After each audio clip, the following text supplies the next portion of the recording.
Vamos lá, teoria da firma. Nós verificamos, né, na listinha de conceitos iniciais, que a gente tem dois eixos para o entendimento da teoria da firma nessa perspectiva em particular, porque existem várias perspectivas diferentes do que norteia o comportamento das firmas. A primeira perspectiva é a teoria da produção. No fim das contas, a teoria da produção fala sobre como a gente define o quê. O que é esse quê? O quê de quantidade. Quantidade produzida ou quantidade vendida, sabendo que essa quantidade pode ser um bem tangível, né, como esse copo, ou um serviço, tipo o serviço que eu presto dando aula a vocês. Tudo isso é quê, certo? O outro eixo de entendimento da teoria da firma é a teoria dos custos. Os dois agregados, né, juntos dão a teoria da firma. Quais os conceitos estão nessa primeira parte aqui? O que é uma função de produção? Quais são os insumos? O que é curto e longo prazo? E o que é produto marginal de um fator de produção qualquer, mas o que nós vimos foi produto marginal do trabalho. Eu não vou falar da parte dos custos agora porque é revisão, certo? E a gente só viu o primeiro eixo. Vamos lá. Eu vou começar falando dos fatores de produção. Quais são os fatores de produção? A maioria esmagadora dos livros só vão colocar 3, que é terra, trabalho e recursos naturais. De modo que, se for perguntado para você quais são os fatores de produção, vocês podem responder isso: terra, trabalho e recursos naturais. Mas os livros e as teorias mais recentes consideram que, além desses 3, a gente tem a tecnologia como um insumo e a capacidade empresarial, certo? Então, a gente tem aqui quais os fatores de produção, que são esses 5 que eu acabei de falar. Como é que eles são remunerados? Cada um tem sua respectiva remuneração. Aluguel não é fator de produção, certo? Aluguel é a remuneração do fator terra. Salário, remuneração do fator trabalho. Royalties, remuneração do fator tecnologia. Lucro, remuneração do fator capacidade empresarial. E juros, remuneração do fator capital. E o que é uma função de produção? Quando falar função de produção, já lembrem aquilo que vocês aprenderam na matemática. Função é uma relação. O que é a função de produção? A função de produção diz respeito à quantidade de insumos e quantidade de produtos resultantes. Então, a gente pega um conjunto de insumos, um local, umas máquinas com uma dada tecnologia, um conjunto de trabalhadores, coloca eles para interagir, eles vão disponibilizar uma quantidade de produto. Como essa coisa acontece vai depender de como eles interagem. É uma máquina bem potente, só com um trabalhador apertando o botão?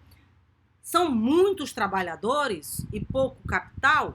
Então, tudo isso vai depender da função de produção que a gente estivesse considerando. Então, função de produção nada mais é do que a relação entre os insumos e o produto, certo? E o que é curto prazo e longo prazo? Nós vimos que curto prazo e longo prazo podem ser coisas diferentes, a depender da área que a gente está tratando. A gente checou aqui especificamente curto prazo e longo prazo na perspectiva microeconômica. E o que foi que nós observamos na perspectiva microeconômica? Que curto prazo e longo prazo não tem a ver com um tempo específico, e sim com o período de tempo em que ao menos um insumo é fixo. O período de tempo em que ao menos um insumo é fixo é o curto prazo.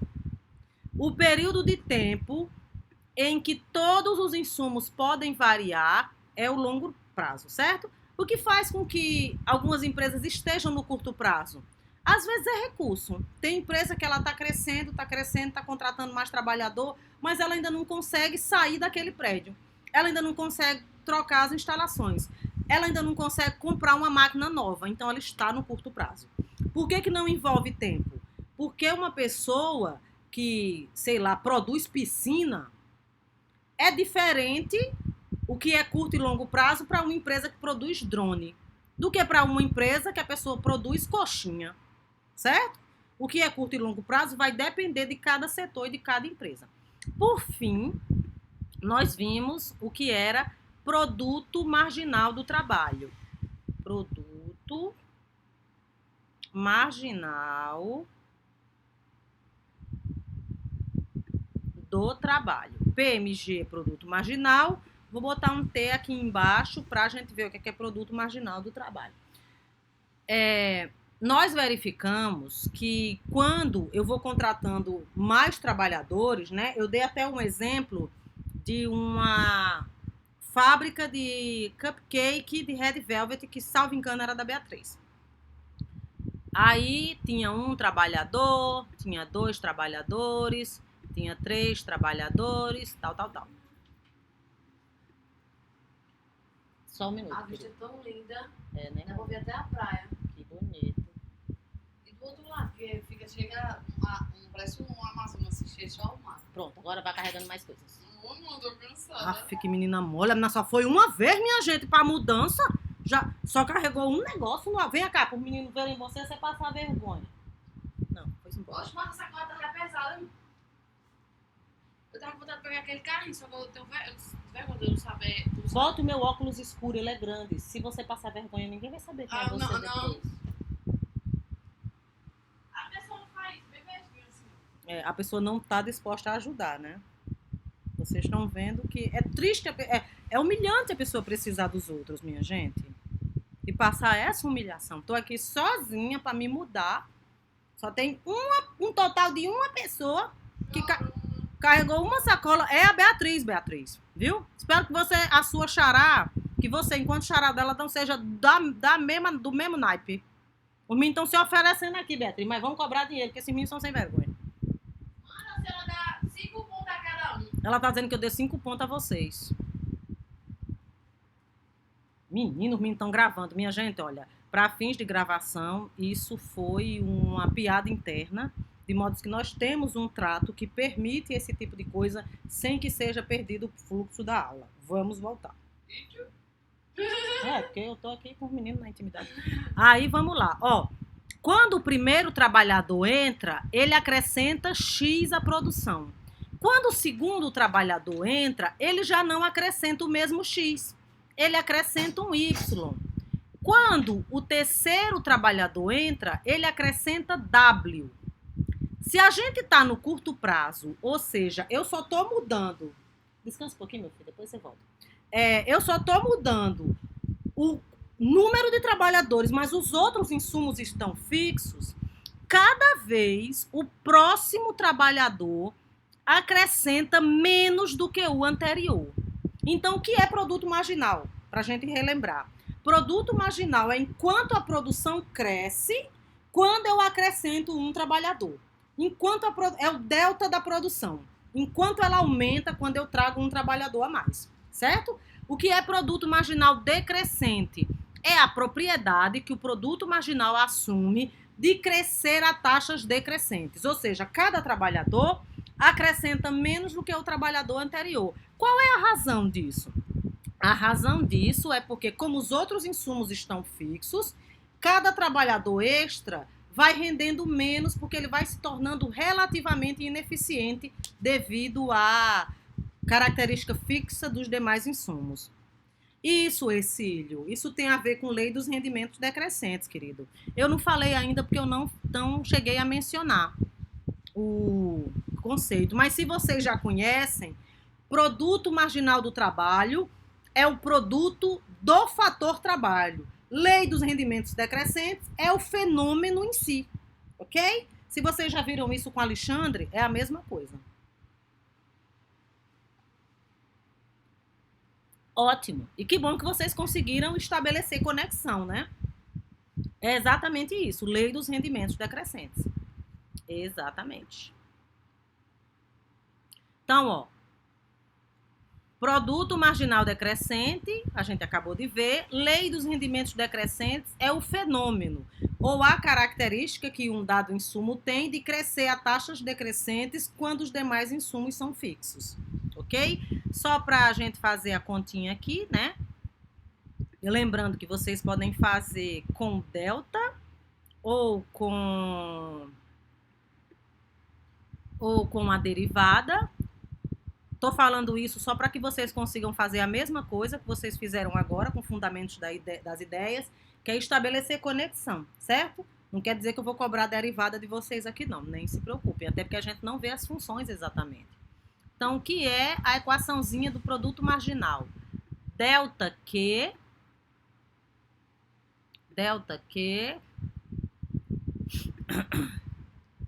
sobre delta T. Como é que eu leio essa equação? Enquanto vai variar a produção quando eu acrescento um trabalhador. Como é que eu faço isso com a derivada? dQ dt. Ou seja, taxa de variação da quantidade por variação do trabalho. Por variação do trabalho, ok? Deixa eu ver se tem alguma pergunta.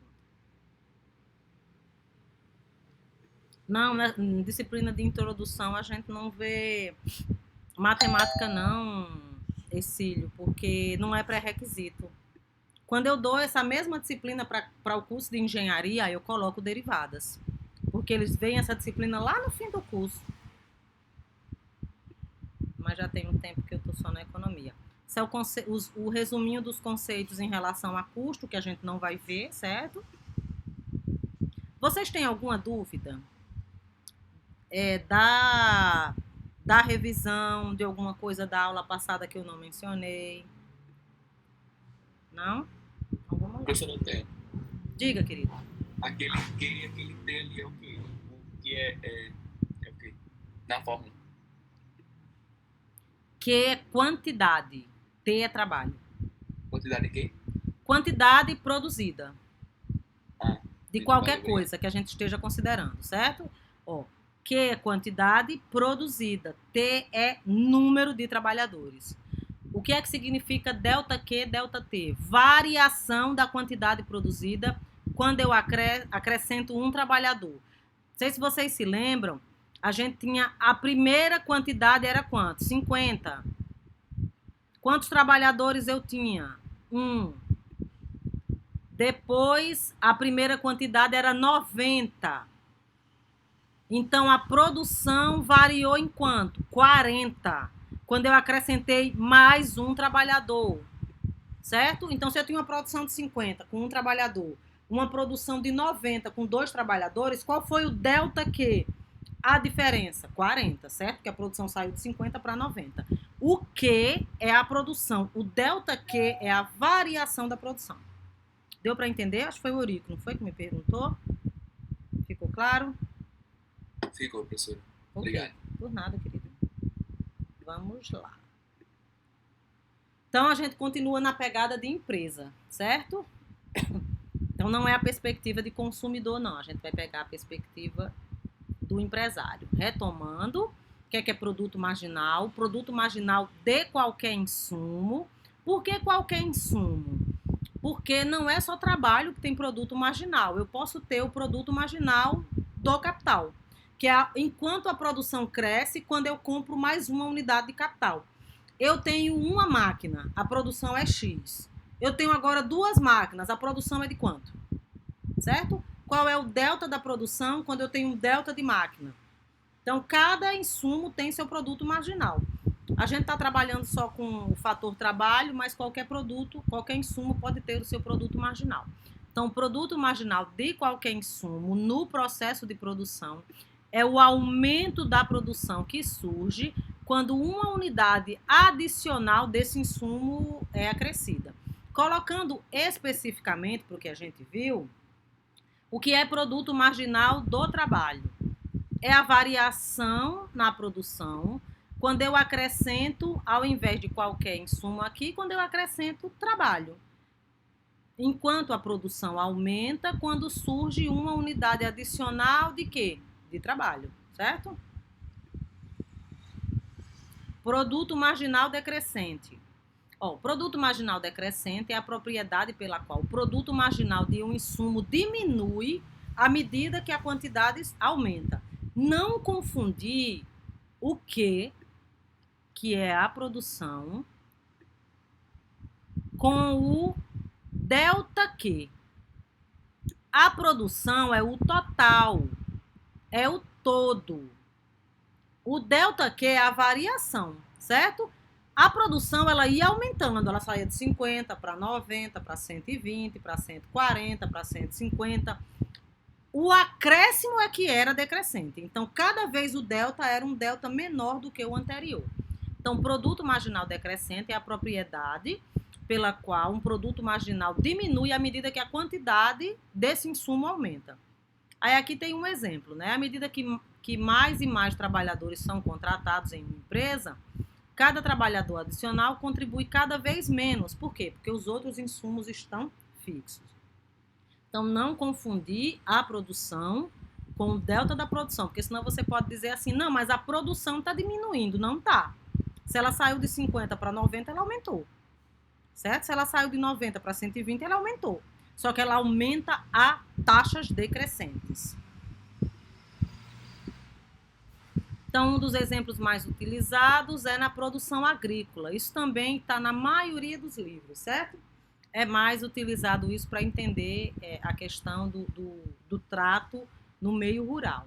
Os fatores de produção envolvidos são, por exemplo, terra e número de trabalhadores. Se eu coloco, né, aqui eu tenho um pedaço de terra. Aí eu coloco 1 trabalhador, 2, 3, 4. Essa produção vai crescendo. Mas se eu coloco 35 pessoas para trabalhar aqui, a gente só vai desgastar a terra. E a produção vai crescer a taxas decrescentes e ela pode até cair a um determinado momento, como nós vimos.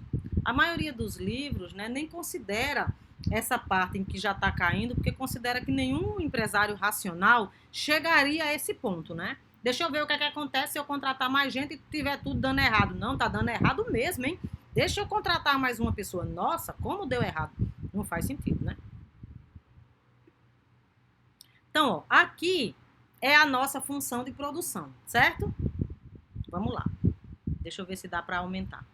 Toda vez que eu tento aumentar, dá tudo errado, como deu agora. Então, quando a gente vai fazer um gráfico, lembra que a primeira coisa que a gente tem que entender são os eixos. Qual é o eixo de cada... Deixa eu ver se aqui tá. Não, pensei que eu tinha feito um. Então, eu vou fazer aqui fora. Ó, no eixo do Y ou no eixo do X, eu tenho o Q, que é a quantidade produzida, que é a produção. Voltando lá ao exemplo da Beatriz, produção de cupcake de Red Velvet, certo?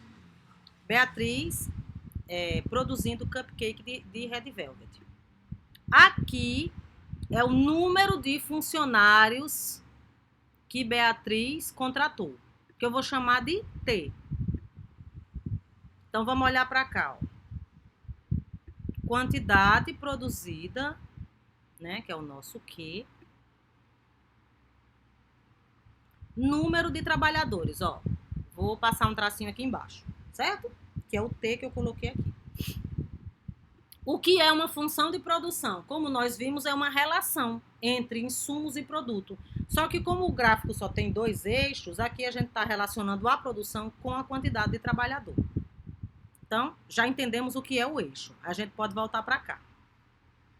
Quando Beatriz não contratou ninguém, qual era a produção que ela tinha? Nesse ponto aqui, 0. Né? A lojinha dela fechada, 0. Beatriz contratou uma pessoa, que no caso foi ela própria. Quantos cupcakes ela fez? 50. Beatriz contratou a mãe dela. Quantos cupcakes ela tinha? 90. Beatriz contratou a irmã dela. Quantos cupcakes ela tem agora ao todo? 120. E fizemos mais 2 pontos, né?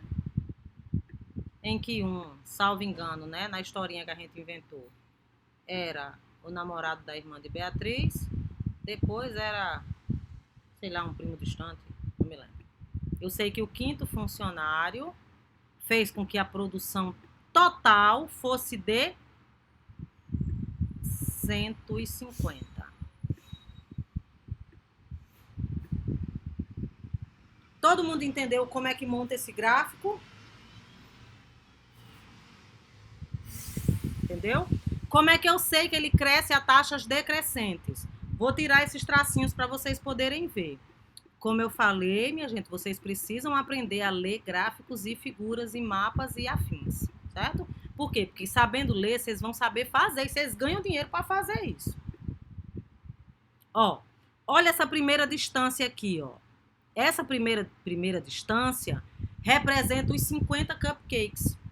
Essa segunda distância representa os 40 cupcakes. Tá vendo como essa segunda é menor do que a de baixo? A terceira, os 30 cupcakes adicionais. A quarta, os 20 cupcakes. E a última, os 10 cupcakes. Esses tracinhos que eu fiz um a um, representa que conceito?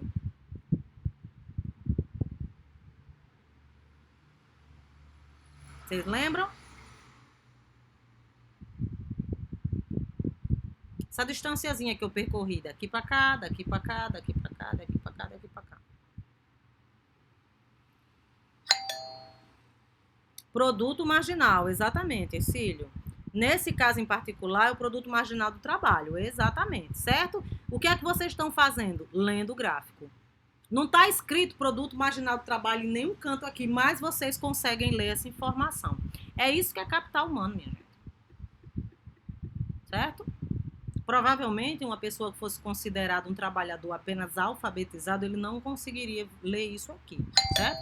E eu não falo isso para você ter orgulho. Não que não deva ter, né, de estar aprendendo, mas o capital humano é essa pegada, certo? É você pegar um conjunto de conhecimento e fazer com que esse conhecimento vire uma coisa mais inchada. Mais conhecimento nascida, né, digamos assim, de conhecimento. É conhecimento gerando conhecimento. Aqui nós temos o ponto de máximo. Ó. O ponto de máximo acontece com um total de 5 trabalhadores e uma produção de 150. Por que que a gente não segue aqui? Porque um empresário racional não aumentaria as contratações, porque esta função relaciona produção e trabalho de modo que do 6º funcionário em diante a produção cairia.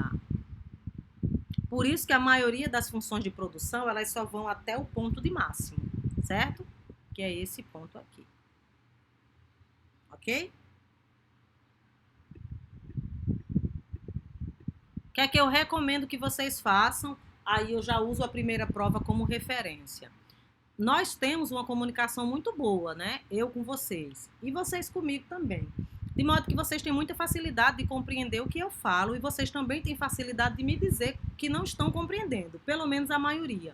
Mas uma coisa é vocês entenderem o que eu estou dizendo, outra coisa é você ir fazer sozinho.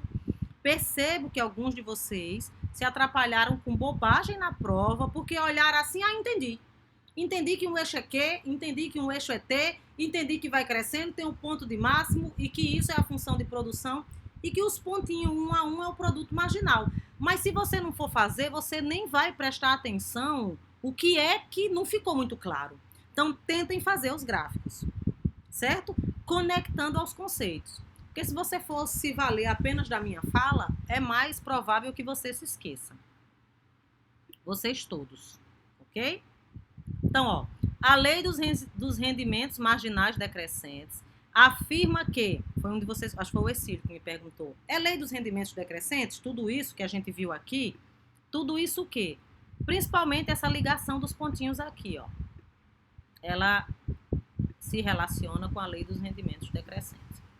A lei dos rendimentos marginais decrescentes afirma que a produtividade marginal de um fator é decrescente, pelo menos a partir de uma certa quantidade desse fator. Quando vocês forem para micro, vocês vão ver que nem sempre já começa dando ruim na largada, certo? Lembra o exemplo que a gente viu agora há pouco do terreno?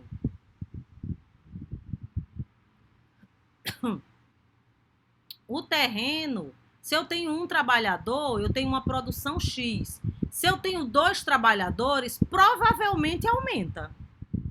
Agora, se eu tenho 3, 4, 5, a gente pode ter uma função de produção, minha gente, que ela vai aumentando a taxas crescentes, depois ela aumenta a taxas decrescentes, atinge um ponto de máximo e começa a cair, certo?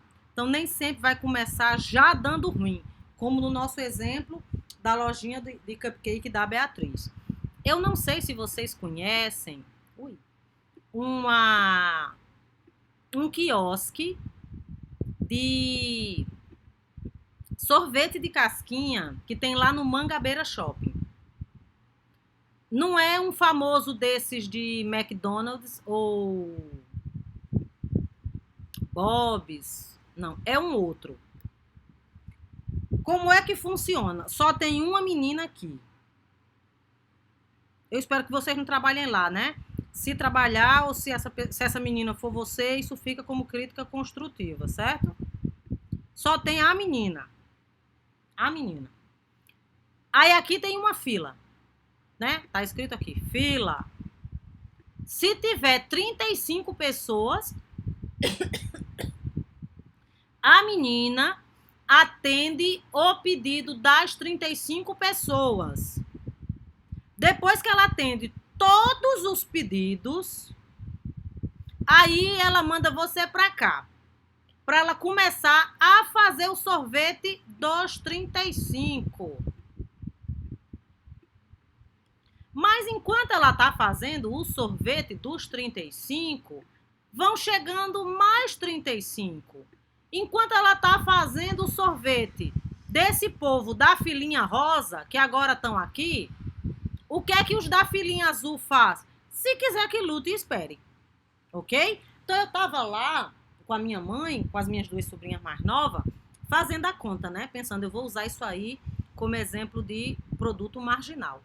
Com certeza, minha gente, se tivesse uma outra pessoa aqui, vou fazer a pessoa amarela. Uma outra pessoa aqui, a produtividade dessa segunda trabalhadora ia ser crescente ou decrescente em relação à primeira? Provavelmente crescente, né?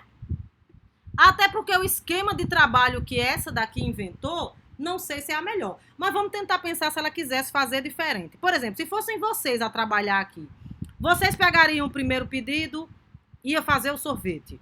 O segundo pedido, ia fazer o sorvete. Não é bem fazer, né? É colocar naquele negocinho. Se você pedir um negócio diferente, ela mela aqui, que tem um chocolate, que tem um negócio, que bota M&M. Aí era melhor fazer um por um ou esse sistema que ela usou? Qual que vocês acham que é o melhor, dado que você está sozinha? Ou sozinho? Fazer um por um. Nós vimos na aula passada que como vendedores vocês são péssimos, né? Mas isso aqui, minha gente, quem tá aqui no rabo da gata fica muito puto. Eu tava com 2 crianças e uma senhora idosa, mas quem mais reclamava era eu. Eu fico igual a menino ruim. Mas isso é uma demora da peste, hein? Será possível que a dona disso daqui ou o dono não pode contratar uma pessoa? Não tá vendo que isso não dá certo? Por que eu começo a falar? Porque já começa a inflamar as outras pessoas da fila. Eu já começo a puxar a conversa com quem tá aqui. A pessoa vira e fala, é mesmo, né? Digo, não é, rapaz. Que negócio absurdo, e minha mãe olhando pra mim assim, ó. E as meninas, é mesmo, tia Mércia. Eu acho ótimo. Então, eu fiquei putaça. Até porque, né? Fechando a história, eu tava aqui. Eu era 30... A gente era o quê? 32, 33, 34 e 35. A gente tava lá atrás. Eu ainda tive que acalmar as meninas, comprar um sorvete mais caro para elas, porque elas ficaram impacientes. Eu fiquei puta, mas criança fica impaciente. E a minha mãe ficou rezando, porque ela disse que eu arrumo confusão na rua. Resumindo, nem sempre o produto marginal começa a crescer, começa decrescente. Nem sempre a produção começa a crescer a taxas decrescentes. Agora imagine que ela coloca 5 pessoas aqui.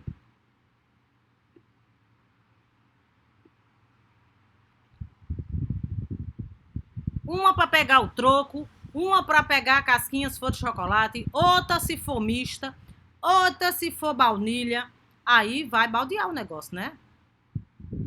Eu quis desistir, Eduarda, mas as meninas sempre me pedem para comprar doce e lá era o lugar mais barato. E eu já tinha comprado um monte de coisa, porque elas pedem. Eu inventei de entrar na Americana, elas vêm com um negócio, tia Messi, eu posso botar só essa? E eu sou besta. Eu sou uma criatura besta. Isso.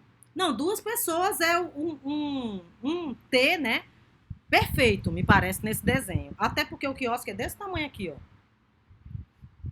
Mas isso entra a parte de não ter muita vergonha, porque quando elas vêm, né? Como elas não me visitam com muita frequência, aí eu sempre levo elas para passear e para fazer essas coisas aí. Né? Eu também gosto de dirigir com elas, porque elas aprendem a se impor no trânsito. Eu acho interessante. Ensino ela algumas coisas. Oi, Exílio, tá ligado teu microfone, querida. Tá bem alto, Exílio.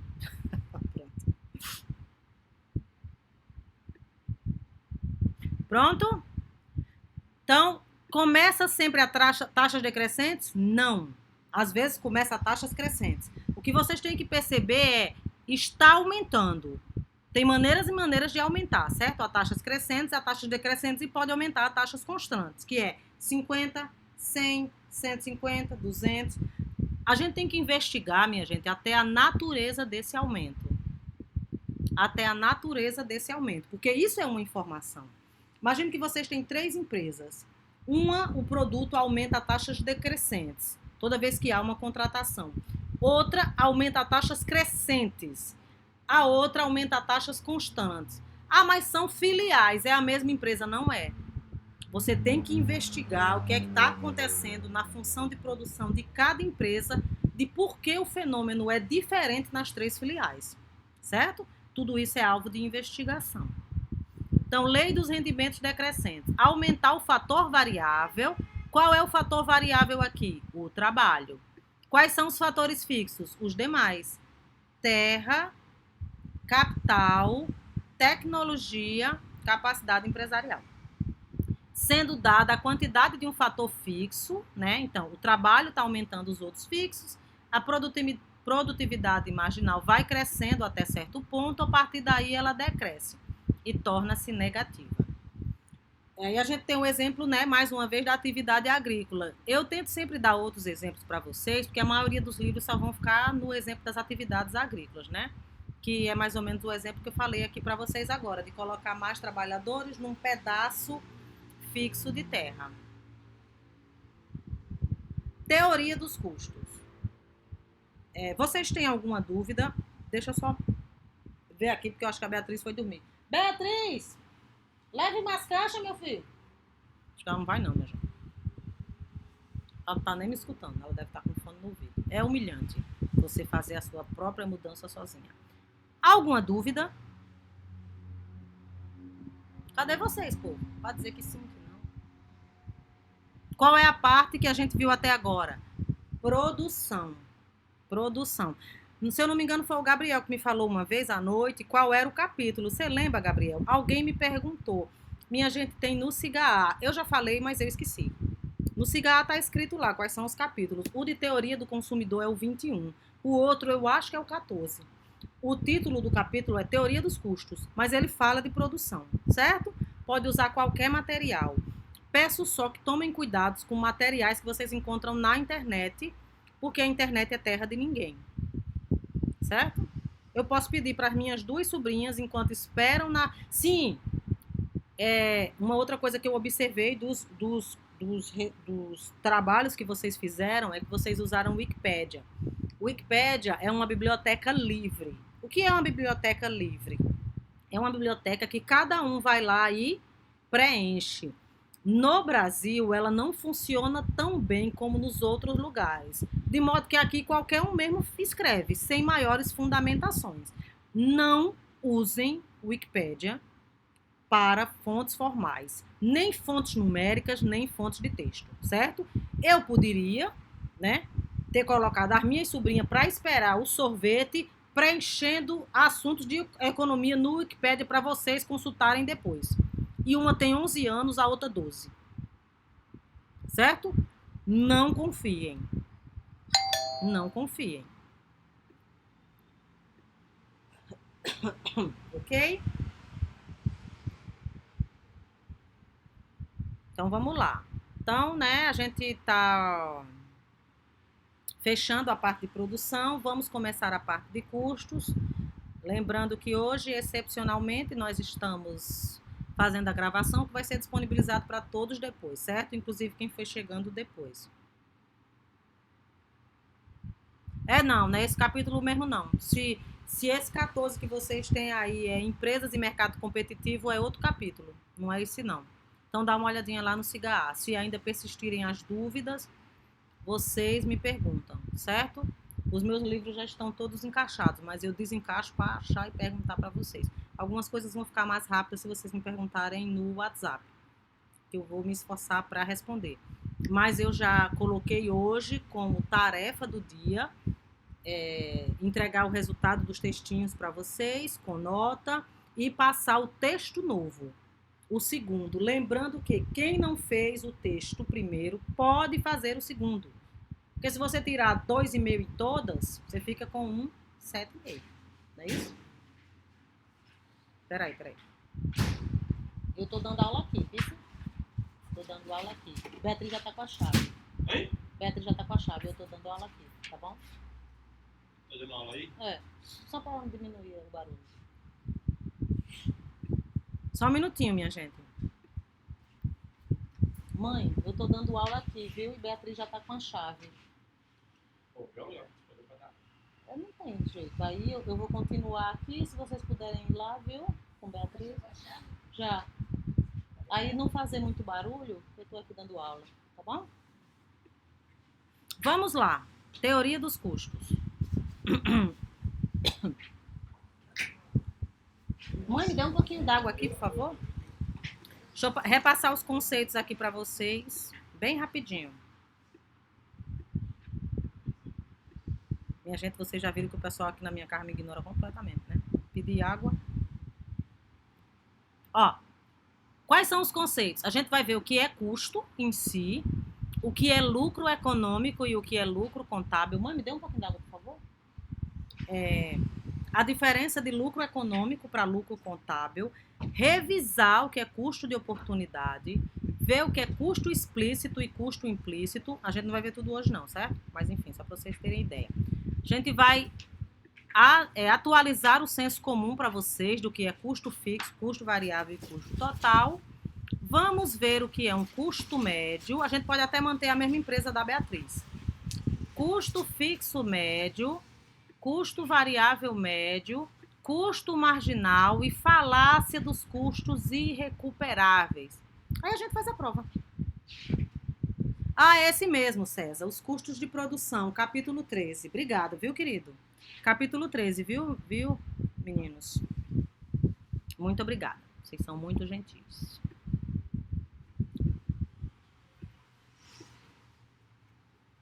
Obrigada.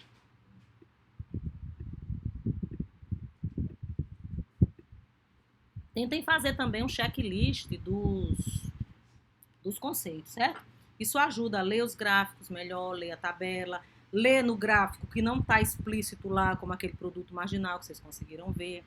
Então, primeiro, o que é o custo, né? O valor de mercado dos insumos de uma empresa é o valor de mercado dos insumos que uma empresa usa na produção. Então, quais são os insumos? Aqueles 5 que nós vimos. O que é o custo?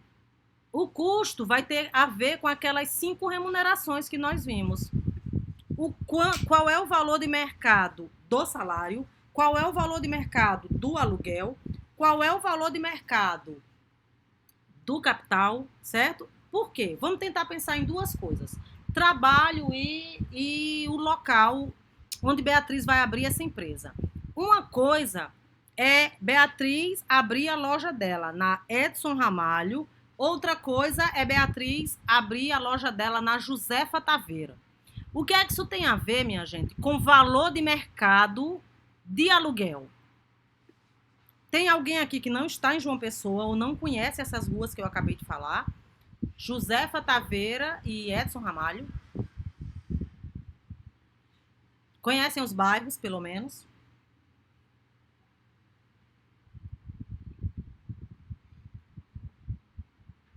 Beatriz, você é a pior para não conhecer. Como a dona do negócio? Josefa Taveira é conhecida como a principal de Mangabeira. Mangabeira, João, exatamente. A principal de Mangabeira, minha gente. Aff, vocês iam se perder fácil, fácil. Vocês são menino mesmo, hein? A Edson Ramalho, minha gente, é a rua do restaurante Mangai. É a rua, acho que é Manaíra, paralelo à orla marítima. Então tem a orla, tem a rua de trás, paralela. É a Edson Ramalho. Tanto a Josefa Taveira como a Edson Ramalho são os 2 metros quadrados comerciais mais caros de João Pessoa. Certo? Para quem não sabia. A Josefa Taveira, a Edson Ramalho era cara, porque ela é praia. A Edson Ramalho é cara, porque é praia. A Josefa Taveira é cara, porque ela não tem espaço para 2 dedos de mais nada de crescer ali. Não é, Gustavo, não é. É comercial, não é. A Epitácio, ela ainda tem muita capacidade ociosa. O que tem de terreno baldio ali, que tem terreno baldio na Epitácio, e a Epitácio é gigantesca. A Josefa Taveira, minha filha, não tem para você sentar e vender uma laranja, uma banana. Não tem mais espaço. Tem espaço para carro, não tem espaço para ônibus, não tem espaço para ninguém. Tá sempre todo mundo ao mesmo tempo ali. Ônibus, carro e gente. Certo? Então vamos lá. O que é que isso muda em termos de valor de mercado? O aluguel em um lugar é uma coisa, no outro lugar é outra, praticamente. Obviamente, né? Mas os 2 são bem caros, viu? Os 2 são bastante caros. A diferença, nesse caso, é muito mais localização. Mas os 2 aluguéis, se você quiser botar na principal dos bancários qualquer negócio, você vai pagar um dinheiro. Na praia você paga caro porque é praia, né? Mas a gente poderia pensar a principal de Mangabeira e a principal do Altiplano. Aí o valor de mercado é bem diferente. Porque o Altiplano é muito caro. Muito mais caro. Eu vou colocar mais e menos caro agora porque eu não tenho os valores para vocês. Então, tudo isso é custo, certo? O que é custo? O valor de mercado dos insumos que uma empresa usa na produção. São aqueles ligados ao processo produtivo, certo? Então, os custos de produção têm a ver com o processo produtivo, podendo ser dividido em custos indiretos, material direto, mão de obra direta e indireta. O que é que seria a indireta? A entrega, por exemplo, pagar o entregador, né? Quando Beatriz for mandar os cupcakes que ela vende pela internet para as pessoas, isso é a mão de obra indireta que ela usa. Ela pode não contratar aquelas pessoas, mas eles prestam serviço para ela. Todos os itens que são obrigatórios no processo produtivo. Mesmo que os clientes de Beatriz chamem de recebido pago, os cupcakes que ela vende, ainda assim ela tem que mandar entregar e vai ter que ter um custo aí, que na maioria das vezes, né, recai para quem vai entregar, mas isso é uma questão de desenho. Custo explícito e custo implícito. Essa é a primeira grande diferença de custo que a gente vai ver aqui, certo? Então, eu vou passar para vocês o que é custo explícito, o que é custo implícito, e a gente dá um intervalo e eu interrompo o vídeo. Quando a gente voltar, a gente faz o segundo vídeo. São 11h14. Custo explícito, minha gente, é o custo efetivamente pago. O que Beatriz compra de creme cheese, o que Beatriz compra de chocolate, o aluguel que ela paga, o salário que ela paga à mãe dela, certo? Tudo isso é custo explícito. O que é custo explícito? é o custo efetivamente pago. É o que você realmente tem de desembolso. Custo implícito são os custos de oportunidade. Custo implícito são os custos de oportunidade. Vamos supor, deixa eu só abrir aqui o site do Banco Central, um exemplo, para passar uma informação fidedigna para vocês.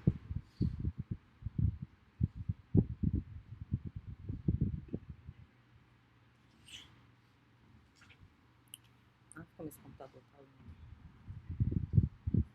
Só um minutinho, povo.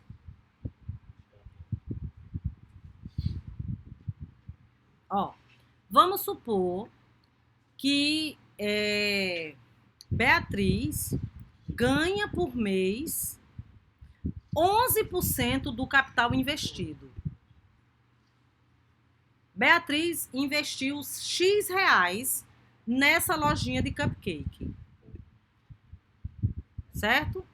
Todo mês ela recebe 11% do investimento. Qual é o custo de oportunidade?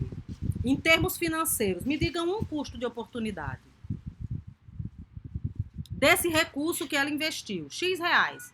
Vamos supor que ela colocou 25 mil reais investidos para conseguir ter essa loja.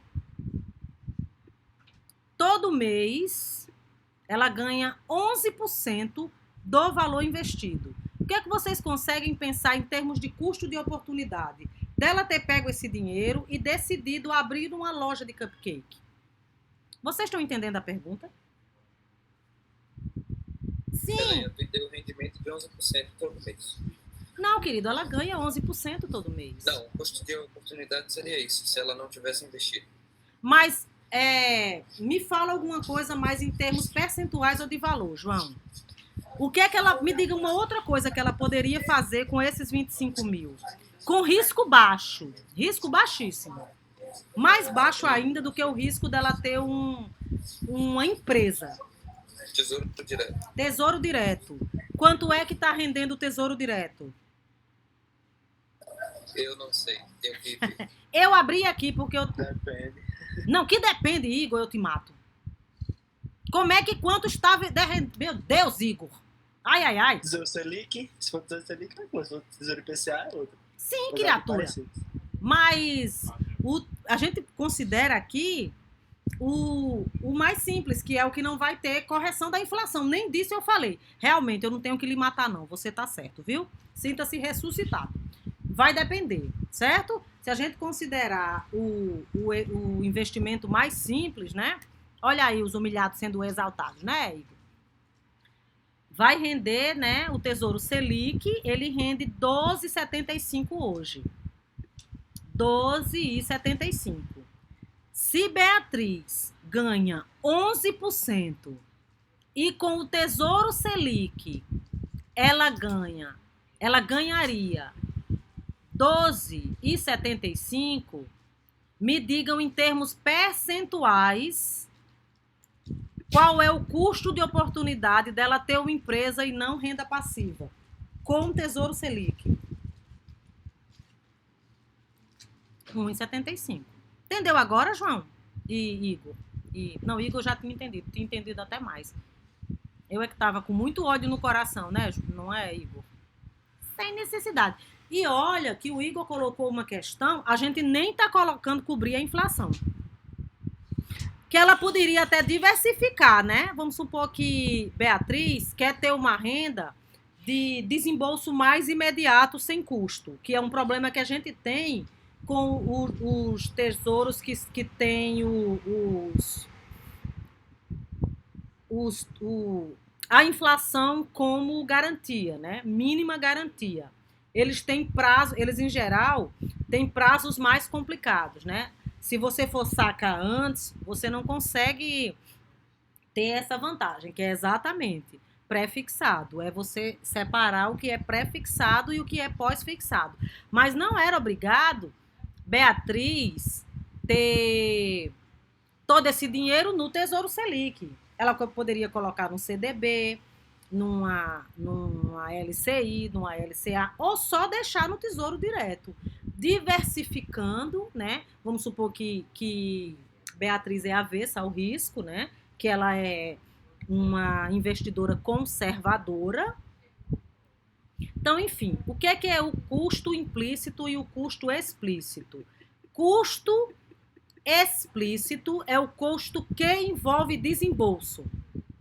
Beatriz paga R$2.000 por mês à mãe dela, vamos supor. Né? Esqueçam os 25, ela paga R$2.000 por mês à mãe dela. Isso é um custo explícito. Beatriz deixa de ganhar tanto se ela pegasse aquele dinheiro e colocasse uma outra coisa. Isso é um custo implícito, certo? Basicamente, minha gente, é isso que diferencia o custo econômico do custo contábil. O custo econômico só pega o que é explícito.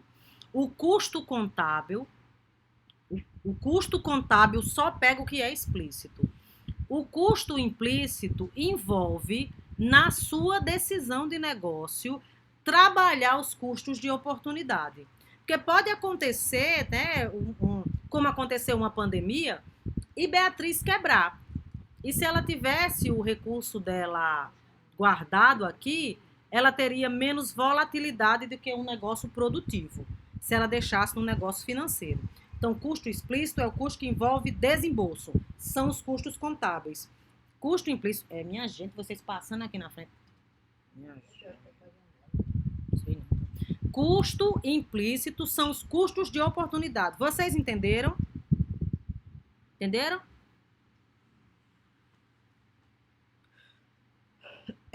Pronto. Deixa eu ver a hora aqui, povo. São 11h22. 5 minutinhos. Tá bom? Pra gente dar um intervalo. Então, voltamos já. Eu vou parar de gravar aqui. Quando voltar, a gente faz um novo vídeo, até porque fica mais leve para vocês abrirem depois.